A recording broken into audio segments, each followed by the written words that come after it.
qui est toujours présente, ok? Et vous avez la composante cognitive et comportementale, comment le patient va se comporter, et puis au niveau de l'insula, au niveau du thalamus, etc., il y a qu'on appelle la mémoire de la douleur. Quelqu'un par exemple qui a souffert dans son enfance, quand il sera adulte. Donc je suis le professeur Rachid Hseida, anesthésiste réanimateur. Je suis professeur d'anesthésie et spécialiste de prise en charge de la douleur, tous les types de douleurs. Et nous nous retrouvons aujourd'hui à la délégation de santé de Nouassar pour effectivement parler avec les médecins généralistes et les médecins de cet hôpital de l'importance de la prise en charge de la douleur. Effectivement, on a vu que la douleur au Maroc n'est pas encore une priorité de santé. C'est vrai, il y a des recommandations, il y a des progrès du ministère, il y a un certain nombre de recherches, un intérêt auprès des praticiens. Et on voit de plus en plus de congrès qui s'intéressent à la prise en charge de la douleur. Mais paradoxalement, lorsqu'on voit la pratique, on voit qu'on est au-deçà de ça. C'est-à-dire que les patients continuent à souffrir, on n'applique pas les recommandations internationales, on ne s'intéresse pas à la douleur, qu'elle soit aiguë ou chronique. Et si vous rendez dans les hôpitaux où on prend en charge la douleur chronique des cancéreux, on voit qu'il y a énormément de douleurs, énormément de patients qui souffrent. Donc notre intérêt, étant des médecins formateurs et des médecins spécialistes, c'est de généraliser cette formation. Parce qu'il faut sensibiliser le personnel, qu'il soit médical et paramédical, à la prise en charge de la douleur, montrer l'importance de cette prise en charge pour les patients et aussi pour le médecin. C'est-à-dire voir son patient soulagé, c'est une satisfaction très très très importante. D'autant plus que la prise en charge de la douleur, ce n'est pas quelque chose de difficile. On a les moyens, on a les médicaments qui sont disponibles, les antalgiques majeurs qui sont disponibles. Il suffit de sensibiliser les médecins, il suffit de prendre conscience de l'importance de la prise en charge de la douleur. D'autre part, on s'intéresse un petit peu à traiter la douleur dans notre contexte marocain. Il y a un certain nombre de cultures, un certain nombre de mœurs, un certain nombre d'habitudes.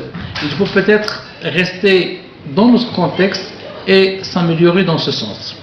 Je dis par là, c'est qu'il faut puiser des moyens non médicamenteux qui sont disponibles, qui sont recommandés et qui sont très utiles dans la prise en charge de la douleur. Bismillahirrahmanirrahim, je suis le Dr Husseini Mohamed, le directeur du centre hospitalier provincial Son Altesse Royale le Prince Héritier Moulay Hassan, d'Abouazza, province de Nouassar. Et dans le cadre de la mise en œuvre du programme de formation continue tracé par le ministère de la Santé, destiné à l'ensemble du personnel médical et paramédical de cette province, ambulatoire bien entendu hospitalier, une séance de formation continue sous le thème de la prise en charge de la douleur au niveau des structures de soins de cette délégation. Animé par le professeur Rachid Hseida, qui est un anesthésiste réanimateur, que nous tenons à remercier profondément de nous avoir formés et de nous avoir rafraîchi nos connaissances dans ce domaine de la prise en charge de la douleur, qui est vraiment un problème énorme au niveau de nos structures de soins.